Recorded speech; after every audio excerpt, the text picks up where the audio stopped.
ભગવતી ભવાની આજે મહાકાલી સ્વરૂપ ધારણ કર્યું છે અને રણચંડી બની અને મેદાને પડી માં ભવાની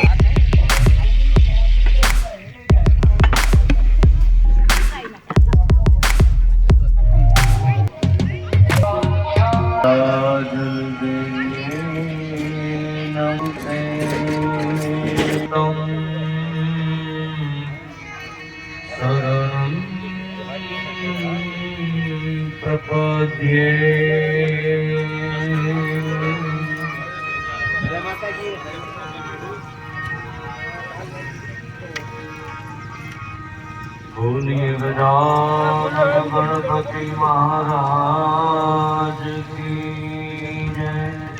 બાપા સીતારામ બધા મિત્રોને એક નવા વિડીયોમાં તમારું ફરીથી સ્વાગત છે। આજ અમે આવ્યા છીએ ગાદેહર બોડકી ગામ, ગાદેહર બોડકી અને ભુંગર 3 ગામ સમસ્ત દેવી ભાગવત કથા બેઠેલી છે, એટલે ત્યાં અમારે એક્સ્ટ્રા વાળો સેવાનો છે અને ત્યાં પીરસવાનું છે। અને આજ અમે જે કાંઈ અહીંયા સેવા કરશું એ તમને વિડીયોમાં કન્ટિન્યુ બતાવીશ, એટલે વિડીયોમાં કન્ટિન્યુ બનાવી રહેજો અને લાઇક, કોમેન્ટ ને સબસ્ક્રાઈબ કરી દેજો।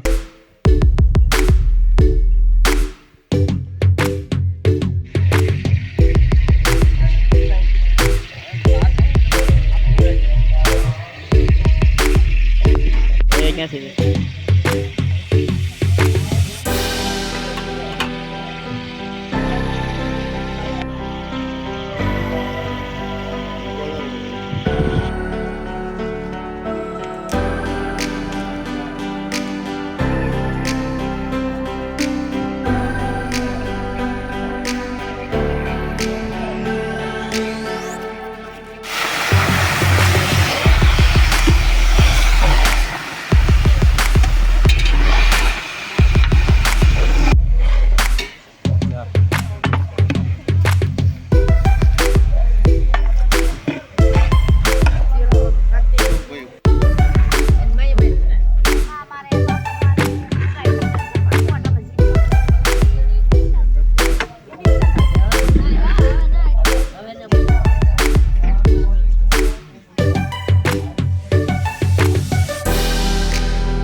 તો આપણે આ ભાઈ છે એ રસોઈયા છે અહીંના, ને એને પૂછવી કયા ગામના છે અને કેટલા સમયથી બધું બનાવે છે। બોલો, તમારું નામ શું છે? બાબુભાઈ રવજીભાઈ માદેપરા ગામના। હા, કેટલા દિવસ ચાલુ છે અહીંયા? હા, 5મો દિવસ છે। કેટલા માણસની તમે રસોઈ બનાવો કાયમ?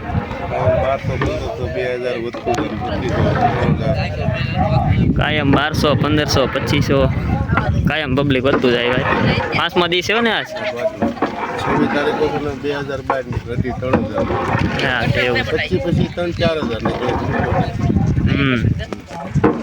જો ભાઈ આ છે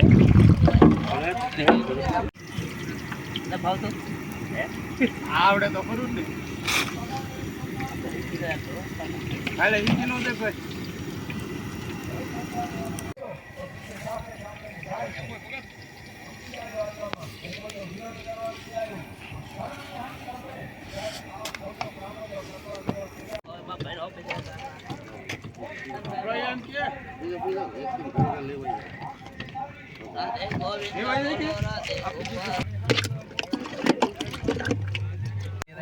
મોટો વિડીયો ઈ થોડો કામનો ભાઈ, લોંગ વિડીયો માં લાવી દે તો હું તને માનું એટલા બધા તો ઈ હવે કામનું નહીં યુટ્યુબ। હવે તમને સપ્તાહમાં આટો મારવા લઈ જાઉં છું, એટલે વિડીયોમાં કન્ટિન્યુ બનાવી રહ્યો। અહીંયા જેટલું કામ હતું એ થોડું ઘણું કરી નાખ્યું છે। થાળીઓ બાળીઓ લૂસીને અમારા મંડળવાળાએ બધી સાફ કરી નાખી છે અને શાક ને એવું બનાવવાનું હતું, થોડું ઘણું વસ્તુ મળવાનું હતું એ મળી નાખ્યું છે। અને હવે જઈશી સપ્તાહમાં અહીંયા આપણે 10 છે, દેખાડું તમને આગળ દેવી ભાગવતની સપ્તાહ બેઠેલી છે। આ કડવા તુંબડા હતા ને એવો હું હતો।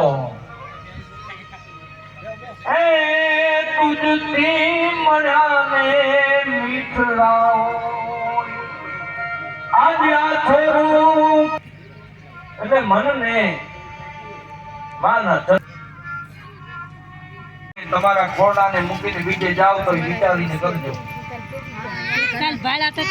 આ વાત 100% સાચી છે. અત્યારે આ બધી વિડંબનાઓ તમારું આખું ઉજળું થઈ જશે. એટલે આવું કંઈક કરજો, આવું કંઈક સમજજો. માતા પિતાને મૂકી અને પોતાના મનના ઉદ્વેગોને શાંત કરવા દોડજો નહીં.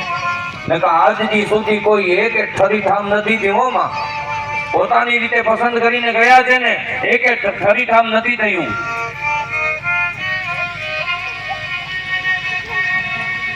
એટલે નાતે તરીએ ને નાતે મરીએ એનું કારણ છે પોતાની નાતને મૂકીને બીજે ભટકીએ તો ન એને હાચવી શકીએ ન આપણે હચવાઈએ. માટે આ બધી વર્ણ વ્યવસ્થા એટલા માટે મૂકેલી છે. પણ આ બધું ઉત્પન્ન ક્યાંથી થયું? જ્યારે આપણું મન બગડ્યું અને આ કચકડાની અંદર નટા ને નટીઓને જોઈને આપણે બગડીએ છીએ, બીજું કાંઈ નથી. ચરિત્ર સાંભળો, ચરિત્ર વાંચો તો માં ભવાનીના વાંચો ને. 5 વર્ષની હોય, 9 વર્ષની હોય, કોઈ બાપને આડે ઊભી રહે હે એવી ભવાનીઓ, એવા ભક્તોની આ ગાથા વાંચો, સાંભળો, તમારું મન સ્થિર રહેશે. તમને ભટકવાની ઈચ્છા નહીં થાય. એટલે ઠપકા આપવા માટે નથી આવ્યો, પણ કર્મનું ભાતું તમારું સુલભ કરવા માટે 2 શબ્દો કહીશ. કર્મનું ભાતું, અને એ કેવલ તમારા માટે નહીં. શું કામ કે આમ આંગળી ચીંધતા એક જ તમારી સામે આવે છે, આ 3 મારી સામે વળે છે. એટલે તમને કહેતા હું મારા જીવનને પણ સાર્થક કરું છું. હું કાંઈ ઉજળો નથી, તમને ખોટું કાંઈ નહીં કહું. આ જે છે તમને કદાચ ભાવ આવે છે, તમે એ નહીં કહો છો આ દાદા દાદા દાદા, કોઈ દાદા નહીં. માને પૂછજો તો, હા પૂછજો તો કરાય ને. પણ વાત ઈ છે ઉજળો કર્યો છે.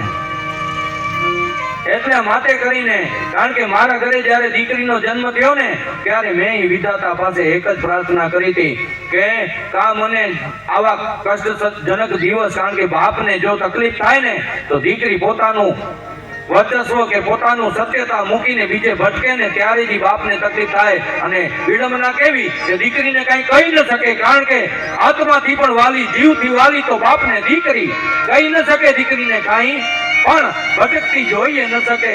માટે મારા ઘરે દીકરીનો અવતાર થયો, જન્મ થઈ, અને આજે વસંત પંચમીના જ એનો જન્મ દિવસ છે. માટે દીકરા, બધાની વચ્ચે તમને જન્મ દિવસની ખૂબ વધાઈઓ. મારી દીકરી, એનું નામ મેં જ રાખ્યું છે, નકા ફઈ રાખે આપણા શાસ્ત્ર પ્રમાણે. પણ ઓલી સિરિયલો જોઈ અને સિરિયલોમાં નીકળતી ઓલી નટીઓના નામ ઉપરથી નામ રાખવાનું બધાએ વિચાર્યું હતું.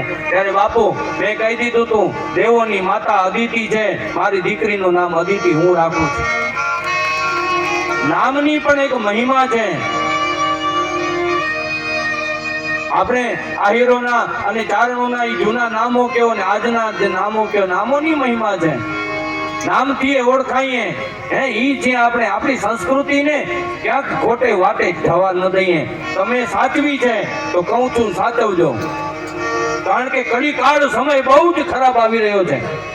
જેટલું આવી ચૂક્યું છે એનાથી તો વધારે. કારણ કે કળિયુગની એંધાણીઓ ગાતા ગાતા પણ આપણે વિચાર આવે કે આવું બધું થશે. સેઠો કસાશે ને ખેતરમાં નહીં રહે કૂટ. હે આદિ વાહન છોડી કરી અને બ્રાહ્મણ ચડશે ઊંટ. હે વાવાણિયા વાતું લૂટશે રે. આ મારા શબ્દો નથી હો. એ વાળંદ થાશે વેપારી. આ બધી કલિયુગની અંધાણી. અને છેલ્લી અંધાણી કેવી કે છાસમાં માખણ નહીં કરે ને દરિયે નહીં હાલે વાણ. છાસમાં માખણ આજે તરે છે, શું કામ કે ગરમ કરી એની મલાઈ કાઢી લે, ઘી મળે એના માટે. એના કરતા દૂધને જ તમે મેળવો. કારણ કે બીગડે સો બન જાવે, दूध मिला छाछ से बिगड़ा तो घी उत्पन्न होवे, मक्खन बन जावे. એટલે બગડો તો એવા સાથે બગડો કે તમારું આયખું સુધરે. એવા સાથે બગડો. બગડો ને બગડવાની જરૂર છે, પણ એવા સાથે બગડો. તો આવી આ કલિયુગની એંધાણીઓમાં આપણને ક્યાંક આ સમજણ આવવી જોઈએ ખાલી આ ઢોલ અને આ તબલા ઉપર ને આ સંગીત ઉપર આપણે ભજન ગાવા માટે મંદિરે બેસતા નથી. એ શબ્દને સમજજો. બરોબર સરોવરના કિનારે પહોંચ્યા અને એ બગલો ઊભો હતો અને ચાંચને પથ્થર ઉપર ઘસતો હતો. બગલો ઊભો હતો અને ચાંચને પથ્થર ઉપર ઘસતો હતો. ત્યારે કવિના મોઢામાંથી સરવાણી નીકળી, રાજ કવિના મોઢામાંથી, ઘીસત ઘીસત કર ઘીસત હૈ ऊपर चढ़ावत पानी, किस कारण तू घिसत है तेरे मन की बात में जानी. એ શબ્દો એના મોઢામાંથી નીકળ્યા. એટલે રાજાનો એક સ્વભાવ હતો. આ કવિ રાજકવિ હતા, એ બહુ સુંદર હતા. એ કોઈ કારણ વગર બોલે નહીં. એટલે એ શબ્દો એને યાદ રહી ગયા. શબ્દો એને યાદ રહી ગયા. એક વખત એના ઉપર કાર્ડ ડોક્યુ કરવા આવ્યો હતો રાજાને, ત્યારે એ યાદ રાખેલા શબ્દો એને કામ આવ્યા. કેવી રીતે ખબર છે? બીજા પ્રદેશના રાજાએ એના જે નીચ અનુયાયી હોય ને એમાં એક વાણંદે હોય, એ હજામત દાઢી કરવા જાય. અને અત્યારે ઓલી આપણે દાઢી કરવાની સાધનો બધા મળે છે. તે વખતે ઓલું અસ્ત્રો ઘસતા પાણી ઉપર. તે વખતે આ મોટી બીમારીની કોઈને બીક નહોતી, કારણ કે આયખા ઉજણા હતા. એટલે એ બધા વિષયોમાં હું નથી જતો, નકા મારી પાસે માનું દીધેલું ભાગતું ઘણું ભર્યું છે. ઘણું છે મારી પાસે, માએ દીધું છે. પણ બધા વિષયો પર નથી જતો. એટલે એ જૂના અસ્ત્ર એને ઘસતા, પાણી નાખે ને ઘસે અને અણીદાર બનાવે ને પછી દાઢી કરે રાજાની. એ વાણંદને ઓલા રાજાએ ફોડી નાખ્યો હતો કે ઈ જ્યારે તારી પાસે મુકટ ને આ વસ્ત્રો બધા ઢીલા કરીને બેસે ત્યારે એનું માથું કાપી નાખજે, ત્યારે એની અન્નનળી શ્વાસ નળી કાપી નાખજે. એવા એને ધન આપી, પ્રલોભન આપી અને વેચી લીધું હતું. અને આ તૈયારી કરીને જ બેઠો હતો. એટલે આ વખતે પાણી નાખી અને બરોબર ઘસતો હતો. ત્યારે રાજાને ઓલી રાજકવિની વાત યાદ આવી ગઈ. घिसत घिसत कर घिसत है ऊपर चढ़ावत पानी, किस कारण तू घिसत है तेरे मन की बात में जानी. એ વાત મોઢામાંથી સરવાણી એના બોલ નીકળ્યા. અને આ વાણંદને બીક લાગી કે હાય હાય, રાજાને તો ખબર પડી ગઈ કે આજે હું શું કામ આવ્યો છું. એટલે પગમાં પડી ગયો કે માફ કરજો, મને પ્રલોભન આપ્યા હતા એટલે હું તમારું નિકંદન ખાધવા માટે આજે ઘસી રહ્યો હતો. તમને ક્યાંથી ખબર પડી? એટલે રાજા સમજી ગયો કે અહીં કઈ દાળમાં કાણું છે. એટલે કહેવાનો મતલબ કે કોઈ શબ્દ એવું મળે ને તો એને પણ અંદર ભેરવી લેજો, એને પણ યાદ રાખજો. યાદ રાખેલું બહુ કામ આવે, પણ યાદ કેવું કે તમારા જીવનને નિખાર કરે ને એવું યાદ રાખજો. કોક તમારું ભૂંડું કરી ગયો, કોક તમારું નબળું કરી ગયો, તે વેર રાખી બેઠા હો એવું યાદ ન રાખતા. કથામાં પાછા પ્રવેશ કરીએ.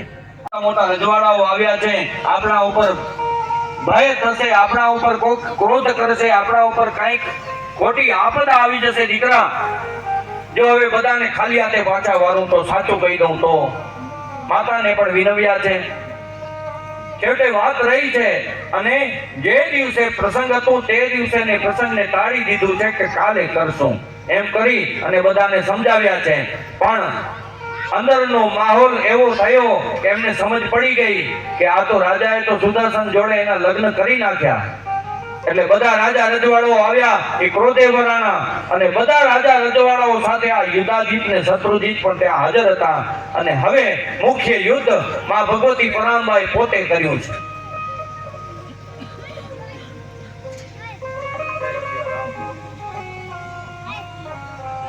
અને એક તરફ સમગ્ર સૃષ્ટિમાંથી પધારેલા જે રાજા રજવાડાઓ હતા એની સાથે આ શત્રુજીત અને યુદ્ધાજીત, અને એક બાજુ કાશીરાજ સુબાહુ અને સુદર્શન. પણ આજે સુબાહુ અને સુદર્શનને યુદ્ધ કરવાની જરૂર નથી પડી. શું કામ? જ્યારે દેવોને પણ જરૂર પડી છે. હમણાં જ મહિષાસુરની કથા લઈશ. શું કામ કે દેવીનું પ્રાગટ્ય તત્વ લેવું છે. એટલે જ્યારે દેવોને જરૂર પડી છે ત્યારે માં ભવાનીએ એ સિંહ અસવારી થઈ છે અને અનેક આયુધો માએ ધારણ કર્યા છે. ત્યારે આજ મારા દીકરા સુદર્શન ઉપર વિપદ આવી છે અને માં ભગવતી ભવાની આજે મહાકાલી સ્વરૂપ ધારણ કર્યું છે. અને રણચંડી બની અને મેદાને પડી માં ભવાની. એક બાજુ સિંહ અને એક બાજુમાં ભવાની. આ તરકતમાંથી જેમ વૃષ્ટિ થતી હોય તેમ તીરો નીકળ્યા છે. હૃદયને છેદન મેદન કર્યા છે. જ્યારે વેતરની નદી જાતી હોય, મોટો પૂર આવ્યો હોય, તેમ લોહીની નદીઓ વહેવા લાગી. અને જેમ પૂરમાં તરાતું જે પણ દ્રવ્ય દેખાય, તેમ એક મસ્તક આજે ઉપર તરાતું દેખાય છે. કારણ કે આ ભવાનીની તલવાર હતી, જે તે નહોતી. રણમાં બધાને રોડ્યા છે માં ભવાનીએ. ત્યાં યુદ્ધાજીત શત્રુજીતનું સંહાર કર્યું છે અને સુદર્શનને અભયદાન પ્રદાન કર્યું છે. બોલીએ નવદુર્ગા માત કી. અને મંગળવાળા સર્વને કહે છે કે આ ભવાની છે, આ જગદંબા છે, આ છે દેવી. પાછા રહોડે આવી ગયા છીએ આપણે. અને આજે પણ હવે બધી તૈયારી કરી નાખવી. 12 વાગી ગયા છે. સ્થાપના કરી છે, પ્રતિષ્ઠા કરી છે. કાશીમાં ક્યારેક જાઓ તો આ બાજુ લેડીઝ નો વોર્ડ છે ને આ બાજુ જમણી સાઈડમાં જેન્ટ્સ નો હોય છે. હવે અમારે કઈ બાજુ પીરસવાનું આવે એ જોઈએ. હવે વિડીયોમાં કન્ટિન્યુ બને રહેજો ભાઈ. એટલે મંદિરો રાજા રજવાડા હોય એમ જ બનાવ્યા.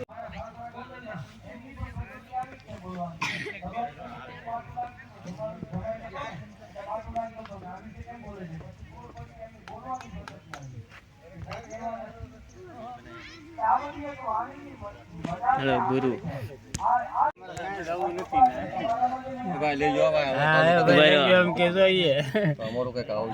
હાલો મામા શું એસો કાજુ કતરી ભાત કાંઈ ઘટે જ નહીં. આ સિસ્ટમ લઈ લો ભાઈ. દહીં ભાત ની હારે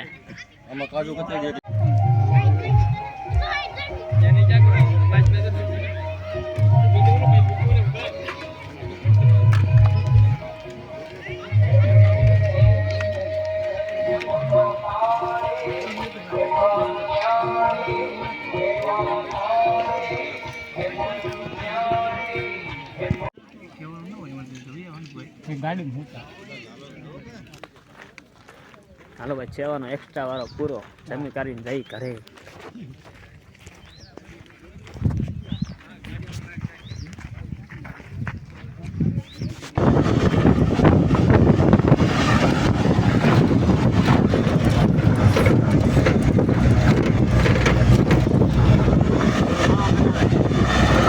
લીધું નહીં કેમ લઈ રહ્યા